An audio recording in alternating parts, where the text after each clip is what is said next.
Hello dear students, today we will be studying a very important topic in the chapter Organization. It is termed as delegation. Delegation, the definition for that is, it is the downward transfer of authority from a superior to a subordinate. So that means when a superior transfers the right to take decisions to a subordinate, that is a downward transfer, then it is termed as delegation. Delegation, however, does not mean abdication. That is, the manager shall still be accountable for the performance of tasks. If suppose a manager gives some routine work or some work to the subordinate, after certain time period, he analyzes the work of the subordinate and comes to know that the subordinate was not working properly. The manager cannot hold only the subordinate responsible for non-performance. The manager shall be equally responsible for the work that he has assigned to a subordinate.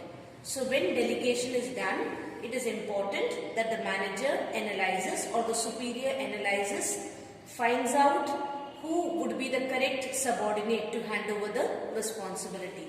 So the capabilities of the subordinate must be kept in mind when work is assigned to the subordinate. There are three important elements in delegation: authority, responsibility and accountability. We'll be studying each of them in detail. Authority.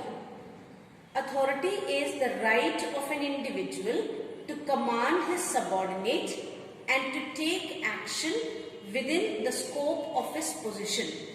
Now if you understand, let's understand this definition. Right of an individual to command his subordinate.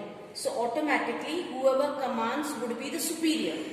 So it is the right of a superior to command his subordinate, a person who is below him in position or in level of management, and to take action. That is, the superior has the right to take the necessary action, but whatever is within the scope of his position, that is, whatever his level of management allows him or whatever his job position allows him, only that action can be taken. So because it is the superior giving orders or giving command to the subordinate, we say authority flows from top to bottom, that is from the top level to the bottom level. It also determines the superior-subordinate relationship. The subordinate will never give or will never command the superior. It will always be the superior who will be giving command to the subordinate.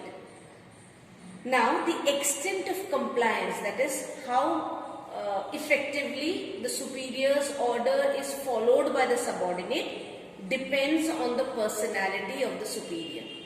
Sometimes you automatically, if suppose there are people whom we meet in our day-to-day life, if suppose the person tells us to do something, we automatically and very quickly follow that particular person's order.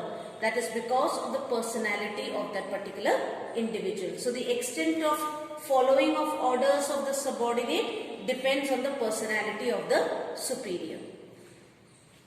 The second element of delegation is responsibility. Responsibility is the obligation of a subordinate to properly do the work assigned to him.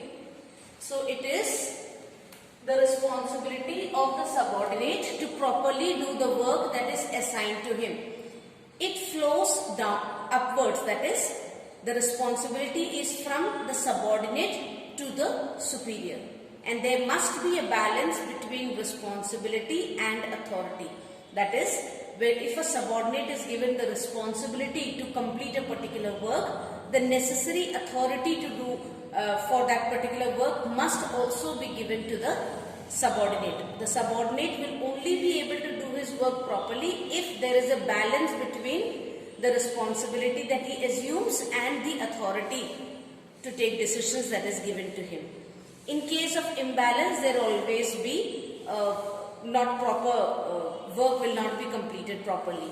This is similar to what we studied in the principles of management as authority and responsibility. The same term is coming in here. The third is accountability.